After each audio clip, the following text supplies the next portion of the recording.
Hey guys, welcome to another episode of Ancillary Attack.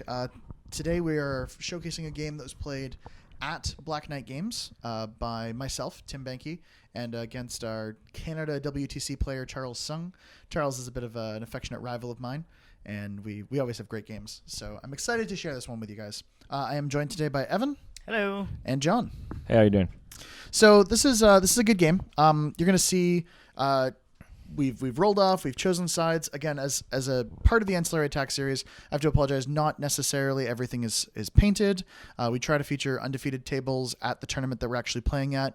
We set up the camera, provide no commentary for it, and get obviously permission from the people who are playing in the game. So these are deployed on the clock, and not necessarily all of the models are painted. Charles is playing the dwarf tier, so he's playing the Hammerforge tier list. That gives him a couple of cool things. He gets reposition 3 on his heavy warjacks And weapon crews. and his weapon crews, which he has brought a weapon crew. He also gets extra deployment zone, and he gets a couple of extra pieces. In his list, he's playing a variant of a list that I've played against him before. This one involves a siege crawler, the Hammerfall siege crawler, which is actually really terrifying because the list that I'm playing is the circle tier list. I'm playing Baldur2 with 2 Woldwraths. And if anyone hasn't seen it before, the siege crawler is a weapon master against huge bases. Only on melee attacks, though, right? Nope, it's guns too. Oh, that's terrifying. Yep, it's a super monster. It's going to just rip giant Woldwraths off the table. So I'm really afraid of that. He has a ton of gun bunnies. He's got hammer dwarves too. Like, this list is actually really scary, and his caster is General Ossrum, so he has access to a feat that gives him +3 speed and Pathfinder, as well as +3 armor on the following turn. My feat gives me +3 armor, so I feel like his feat's better. So it's going to be a really interesting game. My list, as I said, is the tier. I have 1 Stone Shaper, 2 units of Shifting Stones, and 2 Black-clad Wayfarers, Megalith, Baldur, and 2 Woldwraths. This is Bones of Orboros. That's what it's called, Bones right? of Orboros, that's correct. Cool. Yeah, so it gives me a couple of things. One of them is that I heal an extra damage point every time I reave from a Construct Warbeast. Yeah, that rule's really cool with people who aren't Baldur. I mean, it is cool with Baldur too, but mostly because Baldur is the only one that can heal his Construct Warbeasts while other people can't. Yeah, I was going to mention I also have 1 unit of Sentry Stones and Mannequins. And 2 units of Shifting Stones. Yeah, so like the basic skew in this list is I'm presenting a lot of healing. Oh, yeah. The Gargantuans can't be grievously wounded, so they hyper regenerate D3 on their activation. The stones can heal them D3. The Stone Shapers can heal them D6. The tier heals them 1. Like, Baldur can also heal them. So I'm hoping that he doesn't 1 round a Woldwrath, and then I can do a lot of work to them. So going into this matchup, Tim, how did you feel list pairing, list selection? Definitely, Charles is playing a really good list, and he's put his own kind of spin on it by including the Siege Crawler, which is good in some matchups and bad in others. In this matchup, it's definitely good. So what was his second list? Do you remember off by heart? Or? Yeah. Charles is playing Damiano Kingmaker as his second list, and my off list at this event was Kaya 3. So I definitely felt strongest presenting the Baldur list, and I was quite confident he was going to play Ossrum. It's a lot of armor to crack through, but there's a couple of tools in this list that I think help me out a lot. So my objective is stockpile to get an extra D3 of healing. So I put both those Woldwraths base to base with the objective, and Baldur moves up fairly conservatively, places a rock wall just to deny lanes a little bit. I kind of think about where I want to put this rock wall a couple of times, and then I root to the earth both of my Colossals. Root to the earth is +3 armor and can't be knocked down or moved, or a bunch of things that Colossals already have the benefit of. And I just, like, when they're base arm 20 and they have 58 boxes and you give them arm 23 from Root to the Earth, and they're sacred warded, so they can't be targeted by enemy spells, it's really, really hard to remove those Woldwraths. Yeah. Yeah, unless you have, like, Crix cries because they can't do their debuff thing. They can Dark Shroud it, but aside from that, they're still arm 21, which is pretty brutal. Yeah. And Ossrum gives speed and armor himself, but not strength. Yeah. Because he's not Gorton. He doesn't have strength of granite. So it's rough, but he does have a lot of heavies in this list by the looks of it. Yeah, he does. He has, I believe it's 3 drillers, and a basher, which is a ton of heavies. Not to mention, of course, the siege crawler, which we've already talked about a few times. And then he has a bunch of just boosted POW 12s. All of those gun bunnies are boosted POW 12s. And he's an Energizer caster, so he's got tons of threat range. Like, it's a really scary game. That's me handing Charles his coffee. So Charles positions the siege crawler, so it is 12 inches away from the Woldrath. Seems pretty good. It's range 12 on its guns. And Webmaster, what's the POW? Do you know? We're just talking about this. Yeah, he's got a additional die against huge bases, and he's going to put fire for effect on it. So it's going to be boosted hit, fun. boosted damage, also Weapon Master against huge bases. The siege crawler is going to just be a nightmare. So my threat range with Baldur is 12 inches on the Woldrath, if I can get a hunter's mark on that model. But Charles is just looking to see if he can run a gun bunny up to maybe screen that lane a little bit. So he's just placing some proxy bases and thinking about some stuff. Charles is one of the most meticulous and precise players I ever play against. Really, really exceptionally talented player. Knows his stuff and is really, really clean. Yeah, so these models haven't actually moved yet. These are just proxy bases, planning out the turn, et cetera, et cetera. Yeah, so it's probably worth saying thank you to the venue. Black Knight Games is our local game store, so this is a local steamroller. But we had, 28 guys at this one, I think? Yeah, this one was 28. It was a pretty big one. Including a lot of the Canadian WTC players, so it's a rough field. Like, it's a tough go. Our local competitive environment is pretty stacked, so we're fortunate in that. I think it makes everyone a better player to have really good players available to have games against regularly. So we're just confirming that he is within 12, only just. Yeah. Yeah, Ossrum does have snipe, even if he can't get in there with his normal guns. But he would definitely prefer fire for effect, of course. Yeah, I think his plan is to be in my threat range, but block with a gun bunny. That's what that proxy base is about. So we'll see that in a second here. As I said, Charles is... It's really important to plan this engagement well, because he out-threats me right up until the point when he feats, and then I out-threat him all of a sudden. So he wants to get a really, really amazing feat turn. I think that's pretty essential. So this is an Energizer movement, right? Yep, yeah, he's just cast Energizer with Ossrum. He's Energizer moving everything. He activates that gun bunny, runs it. It's a little bit not directly centered between the two models, which is actually going to be really relevant in a second. But he takes his fire for effect shot. He hits, thanks only to fire for effect, and kind of rolls a little poorly on the damage. You can see because Charles rolls really nice big casino dice, but he doesn't roll spectacularly well. Does he only have one rate of fire? He fires 2 guns, but fire for effect applies to the first shot. Okay, Yeah. cool. Yeah, and I mean, he's just trying to see if he can get a bead on anything over there. I put effectively stealth on that sentry stone, so he's just firing a shot that doesn't do anything. He had a shot on the black clad with that the mortar crew, and it missed. We killed the black cloud atop of the table behind that wall. He did. Yeah, he got another shot on the black cloud. So he's actually killed one of my black clouds, which I was maybe a little bit too aggressive with. I teleported to within 2 of a stone using phase jump and was like, cover will protect me, and it did not. Because the guy who energized up got to aim and shoot me, which was pretty impressive. So now he repos back, and mortar crew didn't do quite enough. It's also worth pointing out that it looks like Charles is kind of moving things a little bit sloppily, but Ossrum has tactician, so all these things can move through each other. So he doesn't need to be particularly careful with, running around anything. He just has to make sure that they're not running more than their distance, and all of them are well within where they're supposed to be. Just noticed he had Herningen in this list. He does, yeah. Herningen do a Nice. lot of work in this tier. Fire for effect works well on them. They also appreciate snipe. They can get a lot of good carpet bomb shots, so they give them good infantry clearing. I dropped the rock wall. Reach of the Earth comes down on both these models. Baldur Reeves back up to 6. What's your plan this turn? Like, you're obviously in charge range of the siege. Yeah, So- I point out to Charles that at the vector that he put that gun bunny to jam, I'm actually still in.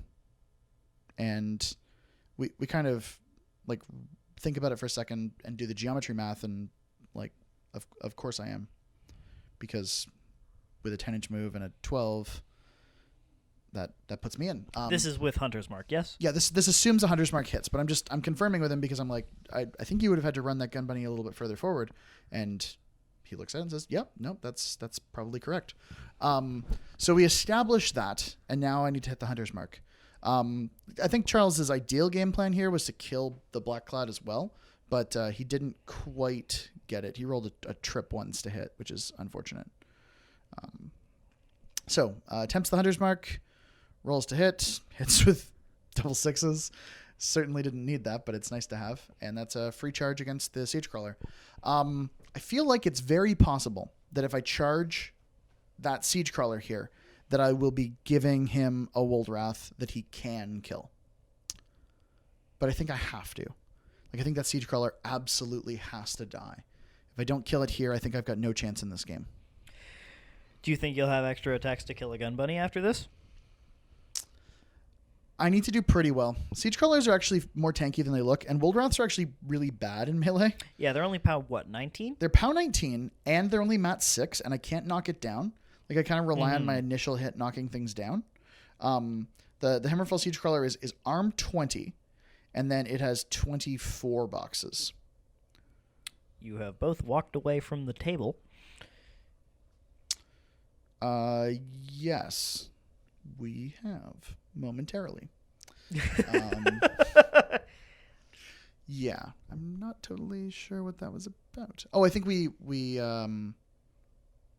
had to look up an element of the scenario, something like that. Hang on just a sec. So, yeah, we're officially back in action. Sorry, it's a little weird sometimes doing coverage for a tournament because you play in the event, but it's obviously not a studio environment, so you get a little bit of kind of different perspective on it. So I have to move a mannequin first to clear my charge lane. So I'm just moving the mannequins and sentry stones to make sure that they're maybe doing something relevant. Going to try to get some sprays off on some pieces here. John, I mean, you've played against Charles before. I mean, you know how precise a player is. Do you think my line of play here is right? Yeah, I got 3 games against Charles. I'm 2-1. Or no, 1-2, I should say. 1-2. But no, I think definitely taking off that Siege Crawler needs to be your first priority. Weapon Masters on his range attacks, where he can just sit back and shoot you all day and basically jam you out. Like, it's a little bit of a misplay by Charles. Like, I don't see this much from him. Like, not measuring exactly or running that gun bunny in the way, all the way. Yeah. Because if he did that, I think it would be a totally different turn here. Because, like, he would have another round of shooting at you, for sure. But, yeah. And probably on the turn that I did end up going in on him, he'd have +3 armor. Yeah, because it would be his feat turn. I'm probably going to guess he would feat his next turn no matter what. Mm-hmm. But now with you committing one of your big guys to him, I think that his line of play will be trying to get rid of him. But I almost think that you feat and basically you protect him. So, like, it's now, like, he made that little mistake. It kind of swings the game a little into your favor. Changes the whole behavior of the game too, right? Yeah, because, like, his goal is just to shoot with that thing all game long and jam you. Mm-hmm. Like, that thing could probably take you out in a couple turns by shooting you over and over and over. Yeah. Now, like, you're engaged with it. Now he can't really, even if you don't kill it here, he can't back it out because he'll take a free strike. Yeah. As I said, the Woldwraths are kind of a little mopey in combat. Like, I'm dice -1, and I need to do, like, pretty reasonable damage. And there's a fair chance that I miss. I actually miss 1 attack before killing him in a total of 5 attacks. And I buy an attack on the gun bunny, which also misses. So I don't do spectacularly well with the Woldwrath here. But I do kill the Siege Crawler, which I think is absolutely critical. Right? Yeah. That was his job to kill that thing, and then basically he's protected from shooting, and now it's all about all his infantry and heavies killing you on his turn. Mm-hmm. Which then I'm thinking you're going to feat to try to protect him.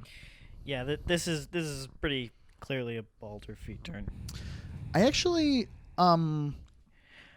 think about my lines of play here, because I know he's going to feat to kind of go in hard on this Woldwrath. So one of the things that I consider doing is just trampling Megalith up and geomancying Roots of the Earth onto the Woldrath, and then just holding my other one way back at the bottom of the zone and shooting a bunch of lightning into stuff, which is actually what I do. I put a giant lightning storm down, and my goal with that lightning storm was to screen a lane a little bit from his hammer dwarves to make it just a little bit harder for them to get good charges. Yeah, because if they go through that, they probably die. Is it a POW 12? It's about 10. A POW 10, okay, so it's like covering fire. It's AoE 5, and it's a POW 10 lightning damage roll if they enter it. Now, like if you damage Jack, so they disrupt it or no? No, it doesn't do No? disruption, but I Okay. do a pretty big chunk of damage to one of his drillers. I mean, they're arm 20 or 19, so So this is the play you went. You decided to go up and geomancy Roots of the Earth to hopefully keep one alive and keep the other one back. Okay? yeah, at least bait out his feet and try to give him as few targets as possible. So you don't feed this turn. I don't feet. Okay. Huh. Yeah, see, that's surprising to me. I figured you would like commit both of them then feet, because then he probably can't kill both of your guys on his feet turn. I don't think that would happen. I think you Yeah, guys have- we'll see if it was the wrong line of play, but it is what I went with. I keep Baldur really far back because I'm still a little bit afraid of his guns, and I put the rock wall up in a spot that makes it very difficult for him to get charges on the Woldrath with his heavies. Yeah, it's just on the opposite side. You can't really see it due to shoulder pads, but it's sticking out a bit there. Yeah, it's that rock wall right there. so right Mhm. in front of his objective on the angle. Yeah, exactly. Okay. It also it stops there from being a nice landing spot for a heavy kind of next to the Woldrath. Does he have does his Jax have Pathfinder or any way to give up Pathfinder? Only if he feats. Okay, so So I'm kind of saying like you absolutely have to feat, and you're going to get one Woldrath for it, not two. it's like you're committing him to feet, and then you have your feet to send your Jack in, or your rolled Raff in. Yeah, that's the hope. That's the hope is I Okay. can use my feet as a real get work done turn. We'll see. Charles is an extremely good player, so he made one mistake, and I have to make. You none capitalized now. on it. And you had to. Like Yeah. if you didn't capitalize on that, and you decided to play more of a passive aggressive game, I don't. Just a passive game, not an passive aggressive game. Yeah, a passive game. I don't think you would. I'm not gonna say like rude things under my breath to Charles or anything like that. Yeah. Yeah, So he's proxying shit out. Oh, he's going for the other Stormclad. the Sentry Stone? No, the Blackclad. Blackclad. Oh, sorry, okay. Stormclad. Stormclad, Blackclad, 6 of 1. Half dozen. One's 18 points. One's 4. One is Hunter's Mark. One has Assault and a POW 18 gun. Whatever. And is a Warjack in Hey, a different leave me alone. mechanically. Yeah. No. In a different game. Yeah. Yeah. So he moves up a gun bunny that can take a shot at the Blackclad. Again, Charles is really great. You'll see his head across the table looking for lanes, kind of basically laser eyeball measuring things. It's pretty cool to see. He's a really, really challenging player to play against. He's also a really fun player to play Yeah. against. You learn a lot when you're playing against him. You Like, will have a good game, and you'll probably get your ass kicked. Yeah. And you actually you enjoy it though. Like you learn. You come off the table learning. Yeah, he is living proof of that dispels the myth a lot of kind of medium to intermediate players think, which is that to be a really good competitive player, you have to kind of be a bit of a dick. And Charles is 100% class, amazingly fun to play against, and savagely good. Yeah. It's scary when he's at a tournament and you win your first round and he wins his first round. You're like, oh shit, here we go. Like you just like have that feeling. I look forward to them, but I fear them as well. Exactly. That's usually where I'm at. Like I win my first round and it's like Charles or Chris or and Bubba and they all win theirs. I'm like, oh god, like this is all I need. I don't have that problem because I get matched up against them round one. Problem solved. This is round 1 of the tournament, so I am matched up against Charles round 1. So this is going to decide whether or not I go to the fun bracket. So Charles gets a couple of pretty good shots with Hernan John, which is what he's resolving right now. Is he had a couple of fire for effect scatters on Hernan John. He did feat this turn, and he does pretty good damage to a couple of stones here. Yeah, he leaves 2 stones on 1 box. In June. Yeah, Pretty they're, awesome. they're pretty good. I used to take them all the time with like Sorsha one. Okay. That seems pretty good because she freezes things and then they just rocket them to death. Yeah. It So- was a fun time. He walks a driller in. The driller goes to max melee range, and He's given 3 focus to a couple of drillers this turn. Like he's fully loaded a few, so he just rolls abysmally for damage because he goes walk in, boost damage on the first attack, hit with the second one, do not very much, and then boost damage on the next one, and then he repos back to my max melee range because again his heavies have repositioned 3 because of the tier. Is it just heavies? It's just Well, heavies and weapon it's- crews. Okay, I was It's gonna all say- jacks, but the lights can't be moved or something like that. They have sturdy. Yeah. Okay, I was Can't gonna be say all those pushed. gun bunnies repo 3. That'd be just too dirty. That'd be silly. There's a reason that's not a thing. Yeah, no, they don't have repo 3 on the gun bunnies. I can't remember if it's because a rule on their card prohibits it or if it's because they just don't get it from the tier benefit. But it's heavies and weapon crews, which is actually pretty cool. Like the dwarf jacks having repo 3 makes them a lot more mobile. Gives you a lot of options. Like you can see Charles did some cool things here. Like he charged that one in and then repoed back Made a lane for the other jack. to fit in there. Yeah, Yeah. and like because he has the ability to move through his own models that are in his control, like Jacks and everything that can move. Yeah. into everything. Wow. Rulik. Wow. Yeah, it's God. Tactician Rulik. That's really good. Yeah. So he's looking for a lane for this jack, but he doesn't really find it. He's like, I can walk here, but he can't quite clear the wall. Like it's just been made really awkward by the position of the jack, and then he walks this one, kind of goes past my melee, out and in,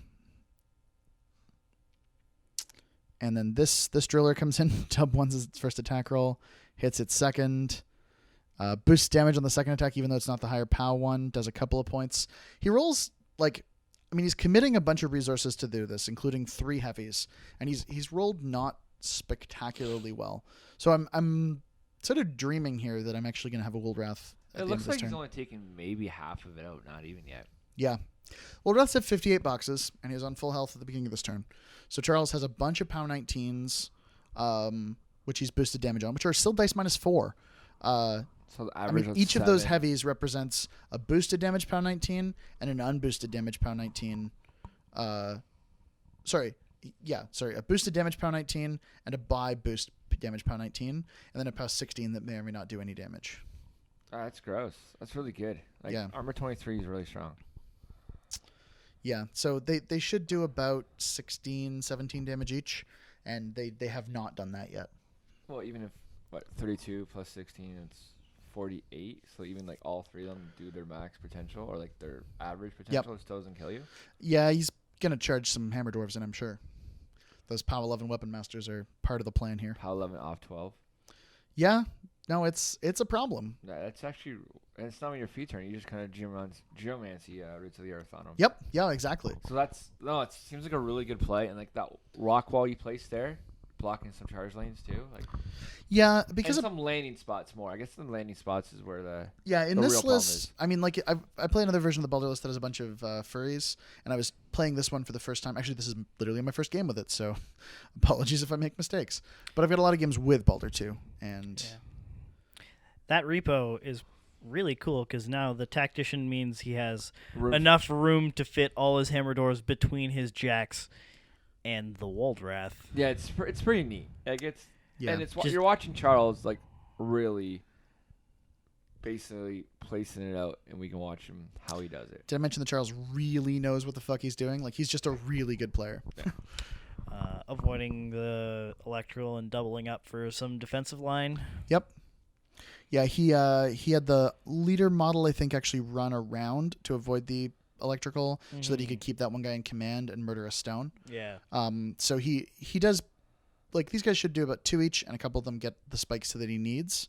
Looks like you're on These like are my World 10 Wrath on boxes. not a ton of boxes. Done like maybe 5 there. Yeah, I it's think pretty close, Something like 8. Does a couple more, leaves me on Leaves 1 on box in the one last box. one. Last dwarf goes. Last dwarf finishes it. Wow. Okay. So he committed basically his whole army except like 3 gun bunnies. And his feet, which is really And he important to point committed out. his feet. So Yeah, you so- feeding wouldn't have made a difference. Gun You bunny would've going just- over here kills the black cloud that he pre-measured to before. Dwarf charge over here, which we'd forgotten to resolve. We go back, correct, and it kills the... doesn't kill the stone. Leaves the stone on 1 or 2. And he moves up... So he moved up one of the jacks into the electrical, and it didn't do any damage to him. And his feet is up, so all of his stuff is +3 armor. So what are their armor normally? 19 goes to 22 then? Yeah, some of the jacks might even be 20. I think the basher is 19, and the so it's the basher is 19, and then what he has mostly are drillers. They're also 19. But the thing that's actually really backbreaking is that the lights, all of those like powerful shot hand cannon lights, they are all arm 18, which goes to 21. Oh man, that's gross. So like I just don't have a lot of good targets of opportunity this turn. You don't have much left either. Like half your army, I feel like it's gone. Yeah, I mean I still have Megalith, who's a 20-point character. And I still have a unit of Sentry Stones and Mannequins, who are gonna try to put some sprays into dwarves. I rolled a hit a couple sprays, the naming bonus, and I boost damage a few times. Try to just clear out some pieces. Don't do much. So, is your plan to counterfeit right here? Like, to commit and counterfeit? I feel like if you commit, you don't get much done. And then Yeah. you feet, and then he, like, basically puts everything into it again, and you lose another one. Yeah, Right? I mean that's a problem for sure. So you'll see what I try to do this turn, and it's of mixed merit how successful it is. Is I try to just remove as many pieces as I can and protect as much as I can. Now that his feet's gone, threat range is a much more tangible quantity, and Pathfinder's a bigger issue. So I can use that wall to protect some things, and I can use Megalith's Animus to protect some things. Is threat range even manageable without the Black Lad? Like, Yeah, because he doesn't have Pathfinder. hmm, And Megalith's Animus is right, the rough terrain. rough terrain within bubble. 5 inches. Cool. So his drillers, who are base speed 4, charge 7 and have 1 inch melee, which is an 8 inch threat, which means if they're 5 inches away from Megalith, they don't get to him. Okay. That's not bad at all. Yeah, so losing both Hunter's Marks is pretty crucial, and obviously Charles knows that. Megalith Geomancied a Crevasse, boosted damage, and put uproots the earth. Every turn that Megalith Geomancies Crevasse feels like it's a feat turn, because, yeah, if he's not Geomancying Roots of the Earth, he probably is getting feated on. Because it's just Roots of the Earth is so essential to Baldur's toolbox. So I've got some decisions to make here, and obviously Charles is a good enough player that they have to be the right decisions. So I'm looking to see where this Woldrath can go. I'm thinking if I'm really, really lucky with the Woldrath here, maybe, just maybe, I can like clear some things out of the zone and put some scenario pressure on him. I mean, it's not super likely because Megalith is already activated, as have the mannequins, and neither of those things really cleared a lot of pieces. So what would have to happen now is I'd have to basically kill everything there. There's like 3 gun bunnies, 2 heavies. Yeah, it's 3 gun bunnies and a heavy in the zone. The other heavy's not in the zone. Also, his objective would need to be removed. Yeah, so like I feel like scoring here would be really hard to do with what you have left. There's also a dwarf there that would need to go. Like it's just real tough. I pull a unit of shifting stones back, and I'm gonna repair one with the stone shaper, which I thought was kind of cool. Like a shifting stone who's got 1 box left, I'm gonna heal D6 on. So that was a cute thought I had. So I port this unit of shifting stones just out of the way. With them over there, kind of behind the woods a little bit, I'm hoping that I can have them not just die. And I'm looking for where this Woldrath can go, if he has to walk or if he can charge, what my options are. I actually consider at one point just like charging to get distance, but I end up walking to just have melee to 1 gun bunny. Again, I'm trying to stay out of threat of his heavies, and I'm trying to just do as much work as I can on his feet turn. So I put the gun bunny in my melee range, both of my melee ranges, and make some attacks against it. First one hits, drops an AoE 4, which knocks him and the other gun bunny down.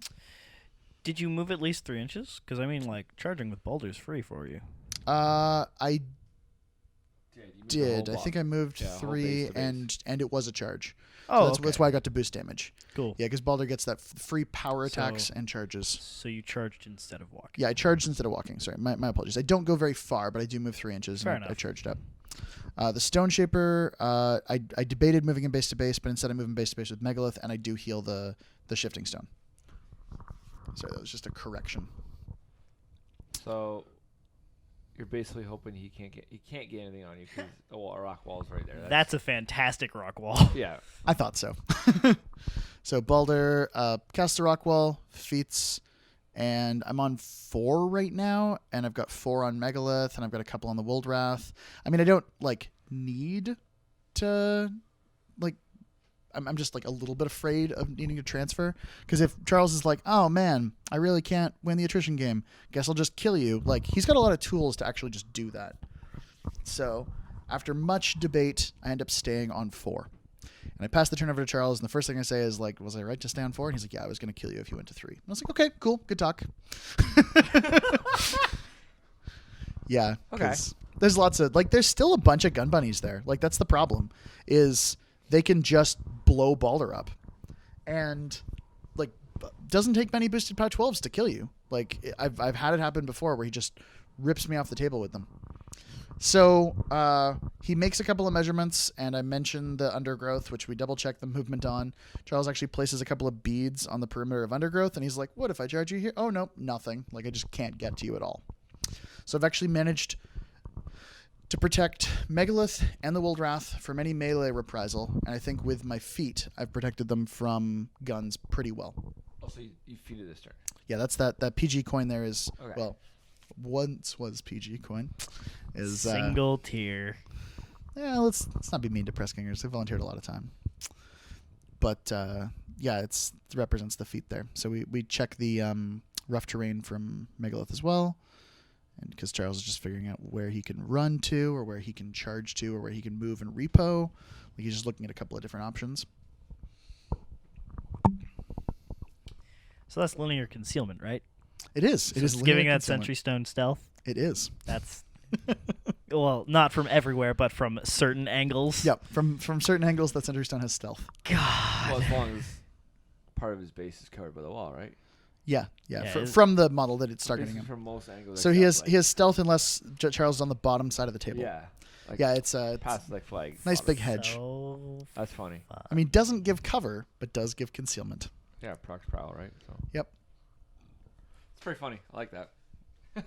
Yeah, circle players know that rule, and other players don't.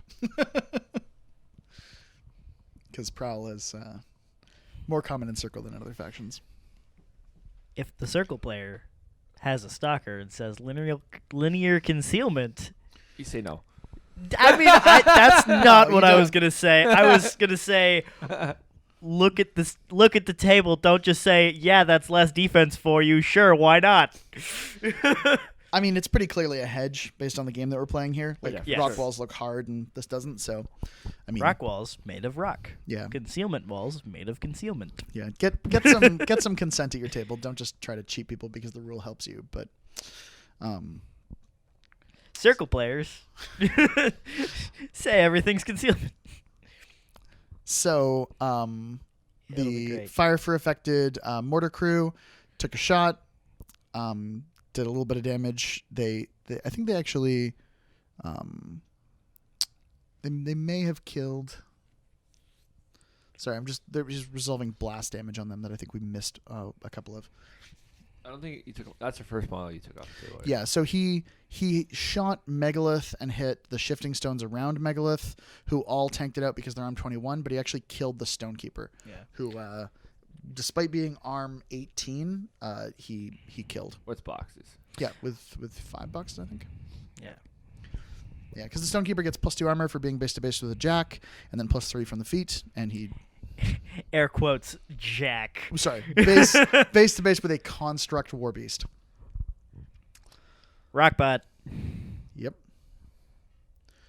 So, the Sorry, I was just trying to catch up. Gun bunnies are shooting. Yeah, he's taking some shots. With gun bunnies, just removing a couple of more. Killed the mannequin. Sorry, I pulled the mannequin because he killed the sentry stone. Driller opts to leave. Yeah, he charged the hammer dwarves, just 2 of them forward into the sentry stone to kill it, because he knew he couldn't kill it with guns because of that hedge. So he got a couple of shots in there that did that. And Charles actually spent this turn pulling most of his army back. The focus of this turn ended up being keeping as many pieces as possible alive to be relevant later in the game. So he kept the drillers more than 10 inches away from Megalith, which is more than 9 inches away from Megalith, which is his threat. Charge 8, have 1 inch melee.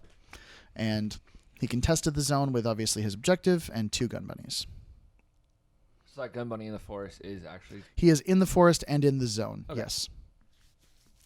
So I feel like if you commit now, you can go for a scenario and go to 3. Right? You would go kill the objective. Yeah, it's actually pretty tough. So what happens this turn is I'm just doing some proxy basing, but we've got some models to move first. There's a dwarf there, and I'm just confirming that on this vector, the Woldrath would be able to charge and have both gun bunnies in his melee and be base to base with the objective. So I have to kill that dwarf, who's actually really awkwardly placed, to get a charge with the Woldrath onto the objective. So Serenity removed a couple Fury from the Woldrath and from Megalith. Baldur reeved back up to full. And now we're at the top of my turn, and I'm trying to figure out what to do. So my plan here is definitely to try to clear the zone. So you're going for scenario. Yeah. Do you lose the road raft or you go for the scenario here? Eventually, but I think it takes a lot of resources. And so it's like basically taking the first one down, take all his heavies and plus some. Yeah, it's going to be the same problem because while I won't have my feet, I will have Roots of the Earth, and that'll be pretty good. So I'm just placing a proxy base here to see if Baldur can fit in that gap. He cannot. Place the Woldrath back to just make sure that he's good on all those vectors. So I have to kill this dwarf, and it's actually a really big problem. So do you think you can Megalith, port out the sentry stones, make a lane for something like Crevasse, and then just do that, or port out? Sorry, because that's a shifting stone. Shifting stones. Sorry, that's what I meant to say. The other teleporting rock. Get that out of the way. And then the teleporting rock's not really in my way. Instead, Megalith is going to advance, keep this guy in melee, still have a vector that puts him in with the Woldrath.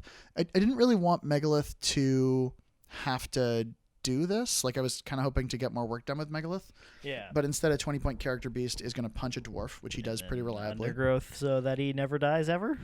Yeah, he's going to undergrowth, and then he's actually Geomancy and Crevasse onto the gun bunny there. So he hits it. Gun bunny or the hammer dwarf? To the hammer dwarf. Okay. Geomancy's Crevasse to the hammer dwarf, and he actually uses the spray to kill a couple of hammer dwarves, boosting on one of them. And then he spends 2 to cast undergrowth. Cool. So that was really relevant because I believe killing that dwarf actually removed the leader model and forced those 2 dwarves to be out of formation. That's good. Which is a big deal because it's a problem for them. So you kill the objective of your charge attack, not a problem. Yep, free charge because of Baldur, kill the objective on the charge attack. Second initial, kills it with 2 initials. Buys an attack, hits a gun bunny, does a truckload of damage to it, and knocks it down. Yeah. Buys an attack now on the other gun bunny. Okay. Does a bunch of damage to it. Buys another attack on the gun bunny. Finishes it. And then buys my last attack on the gun bunny and kills it as well. So Woldrath cleared the zone. Okay. So now you're going to go 3. Yep. So Baldur walks up. Roots of the Earth. Has to place a wall? Earth's... Yeah, Roots of the Earth. Roots on Woldrath. Yeah. A wall is... Oh, he puts a wall in front of Megalith where he can't... Megalith's tough to charge because of that rough terrain bubble. Not Megalith, I mean Woldrath. You yeah. put a wall, then none of his guys can charge you because they don't have Pathfinder. Mm-hmm. I feel like if they get charges off, your Woldrath's I want to dead. draw attention to one specific thing really quickly. Those 3 shifting stones that are tough to see that are behind Megalith, they have just put Megalith in a triangle. Mm-hmm. That's going to be important. Okay. So Baldur actually goes to 0. He Roots of Earths both the Woldrath and Megalith, and he puts up a rock wall and stays just at the corner of the zone. So is the plan here to... So you're scoring 3. Yep. And if you can't clear the zone because there's a bunch of Rolick Jacks, just to run to the flags. top flag? That's the thought. Okay. Yeah. And then try to win the game that way. Cool. So being on 3 points here helps a lot. Charles, even if he wanted to start to make a play on that bottom flag that I've almost completely seeded, he's going to be scoring his first point when I'm at 3 already, which is a situation I'm pretty comfortable in.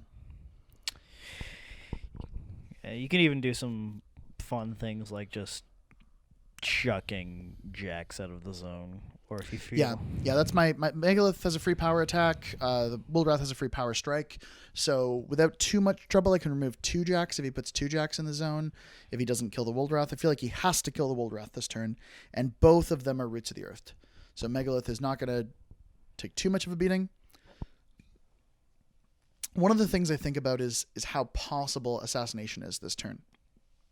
But Baldur has spent his star action to remove worm tokens every single turn of the game. So he has full 18 boxes, he is 13-17, and he is tough to kill. So Charles starts by putting some relevant shots into the Woldrath. He then moves up a Driller who puts some good damage in. Second Driller, boosting damage, second attack, doing nothing, boosting to hit, or buying and boosting damage on the next attack. Drillers actually do pretty reasonable work to Woldrath this time. They don't roll like really, really poorly like he did before. And he's kept all of his heavies in reserve, so he's actually in a pretty good situation in terms of that element of attrition. And the Mortar Crew, who still has Fire for Effect and has Brutal Damage, they did a big chunk as well. To your caster. Yeah, they shot Baldur, because he's like, well, I didn't do a ton to the Woldrath. Let's see what damage is like. And the Gun Bunny moves up and also puts a shot into Baldur. You're like 5 boxes left. Yeah, he may have 7 or 8 boxes, Yeah. something like that. Baldur I think he took 12 damage this turn, so he should have 6 boxes. I'm sorry. And that's the only gun money he has left, all right, due to the fact that you killed the other 2 that were in the zone. Yeah, that is the only Gun Bunny he's left because I killed the 2 that were in the zone. Can that Rock Ram down there get to you with his range 8 gun and assaulting? I think they're all drillers, aren't they? In the trench. I'm pretty sure that's a driller. Yeah? Yeah, he has a claw hand and a Ah. drill arm. Okay. I Yeah, can't they're all see drillers. the opposite arm. I thought he Yeah. had a gun. So is he... Hey. Because I thought you said you had a... He has a basher. What's his basher plan right now? scissors. I Basher. feel like he's already Oh, activated yeah. most of Okay, his I stuff, see it. and now he's trying to figure out what to do. Because that Road Raft's still at like 40-plus boxes. Nope. He did quite a bit of damage to the Woldrath's on I think about 12 now. Oh, really? Yeah. So he's looking for where the 5 is. He's looking for where the basher can go. The basher's got another point of speed. So we look to see if the basher with a charge can clear it, including the rough terrain, and he just can. He has Pathfinder? Oh, sorry. Basher? He doesn't have Pathfinder, but he hits the rough terrain, and with a charge loses about 2 inches of movement. Barely gets in there. Even over the wall? How's he charge over Oh, sorry, the wall not with Pathfinder? charging. Just Okay. running. Oh, Just okay, I was running like, over holy the wall. crap. Okay. Makes sense. So he this is just just ran to another engage. Jack to contest. Yeah. So basically he has like 4 big heavies in the zone contesting right now. Yep. And his caster in the Cool. trench down here? Is that his caster? Yeah, Ossrum went for the trench because he's looking to position for a scenario play on the flag next turn. Your play here. Is it your turn? I can't. Yeah, it's Yes. about to be my turn. So I reeve back up to full, and I drop the rock wall, and I do a little bit of math here. So my plan is I'm going to let the Woldrath die, and I'm going to win the scenario game. Are you running to the Makes top flag? sense. That's what it looks like you're measuring for here. I'm going to do that, yeah. Yeah, it feels like that's a play right now. Just like... I'm not sure if this is what you're going to do or not, but like power strike with the Woldrath so that one driller is knocked down and out of control from Ossrum and can't stand up or do anything. Well, the Woldrath is actually he's going to heal both systems because he's going to hyper regenerate and he's going to heal one after he gets reaved from. But Baldur actually healed himself for 3 and ran. So Bountiful Restoration from Megalith healed Baldur D3. Baldur healed 3 by dumping Fury, and Megalith got ported by the stones, cast Undergrowth, and Geomancied Roots of the Earth onto Baldur.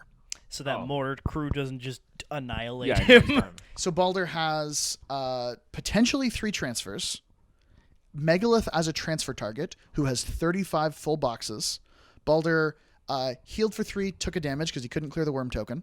So Baldur went from 6 up to 8 and bountifully restored for 2. So he's at 10 boxes. 10 boxes, 3 transfers, arm 20. Cool. Pretty safe. and Megalith with Undergrowth is denying a lot of stuff from being able to get to contesting range. Makes sense. Rolaf's just going, trying to punch some things, knock some shit down. Yep. So you're going to 4, and he basically Did you has... just shoot the mortar crew? I did. The Woldrath chose not to punch anything. Amazing. And instead shot the mortar crew, Oh. who Okay. could have gotten to contesting range. Yeah, because like nothing else can. Because even if they go and take free strikes, they get knocked down unless they kill the Woldrath first, and then they don't have Pathfinder through that giant forest. So it just is. And the Woldrath boosted damage on the other guy so that the blast killed him because he had to stay within Yeah. take-up So I range. feel like he has nothing to get to your flag at this point.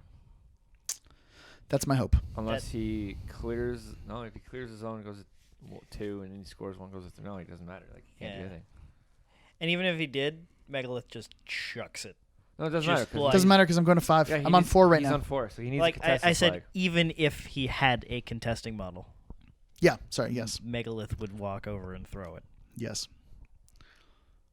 Were the words I was saying. Is he now looking for some kind of random gunshot? Is that... Yep, he's trying to see if a gun bunny can get to me, or if he can, like, if he kills the Woldrath and kills Megalith with drillers somehow. He's trying to figure out if like a pot shot could kill Baldur, like if he's got a lane for that. If Hernan John could do it with snipe, because the sniped Hernan John shoot really far and have some good shots. He allocates a bunch to all of his things. Ossrum's just going to run to that flag this turn, score a point. Yeah, you basically not feeding that one turn saved you that extra turn to have all your stuff like feeded on. Mm-hmm. And I feel like that saved you. I basically gave you the scenario win there because he was unable, because his feet was down, right? So I felt like Yeah. whoever feeded first in this matchup feels like they're behind. There's quite a few matchups I played like that too, like Haley 2 and Doomy 3, or Haley 2 and Ragnar. Whoever feeds first is usually behind. Yeah. No, it's true, especially when your feats are about kind of time walking someone for a turn. He boosts damage on driller hits, buys, and then boosts damage on the next one. Actually does really good work on the Woldrath this turn. Who, I mean, again, the Woldrath heals quite a bit every turn. I let the Fury drop. Oh, no, sorry. I actually them all, pull the right? transfers. Yeah. Yeah, so I've got 6 transfers just to make it as hard as possible. So now he has 2 jacks and 1 gun when you try to kill Rodrath, and then 1 shot to kill you. Yeah, I don't think he's got that shot. I think he's just clearing the zone and trying to get like Get CPs scenario now. points At this for point, tiebreakers. At this point, he realizes that CPs is where it's going. Well, one of the things he considers is if he grand slams the Basher into Megalith, and the Basher I think has follow-up. Yep. And then that would get him into range to contest the flag. But we check the math on it, and because of Undergrowth, he can't get there. So we look at a couple of options, and at this point, I'm confident in my situation. So I'm workshopping it with Charles. I'm like, so I think that wouldn't get it, because one of the things he has, which is pretty cool, is a Grand Slam, and then a Repo 3, because he's a heavy jack. Yep. But we look at it, and he doesn't quite have enough distance to get there because of the Undergrowth, and that's the game. Cool. That was actually a really fun game to watch. A lot of things that I noticed is like what I would do, you did differently, which is like feeding on this top 2 or bottom 2, top 2, I guess that would be when you sent your Roadwath in. Yeah. I feel like I would have feeded there and protected, or sent 2 in and then protected them, but he decided to go the other way, and it kind of worked out better because he had to commit a lot more to kill it than I thought. Cool. Thanks. I'm pretty proud of this game. Thoughts, Evan? You play Circle too, and actually have a lot of Baldur2 experience. Yeah, I hadn't played the double Woldrath version. It looks really good. Against that particular list, it's funny because you played a really good attrition game without killing any heavies. That hadn't occurred to me at all. You won the attrition game by throwing away your 2 colossals without killing a single heavy. That doesn't sound like an attrition win, does it? But that's, well, Gives you the you won scenario. the game. Yeah. Like that's the part that counts. Mm-hmm. And again, like The you who's got killed the chips quotient? Yeah. And you kill a bunch of gun buddies. You kill a unit or so of hammer dwarves. Clutch killed a mortar crew. Clutch killed a mortar crew, and you just the heavies couldn't kill. If it took 4 heavies to kill a colossal. Yep. But twice. And hammer dwarfs. And hammer dwarves helped the first one, not the second one. Well, Yep. the second one took 2 turns to kill him. Yep. Yeah, That's the exactly. difference. Mm-hmm. Still took 4 heavies. Yeah. More than that because they got 2. Some got 2 activations on it. Yeah. Anyway, good game, neat list. Not my favorite version of the Baldur list, but one that I'm glad to have featured on the channel. Anyway, guys, check us out. We should have the second game in this series available next week as well. But if you're watching this on Wednesday, thank you for tuning into our Ancillary Attack. Tomorrow, we will have a Notorious CAD game featuring the Child. Yep. Should be a lot of fun.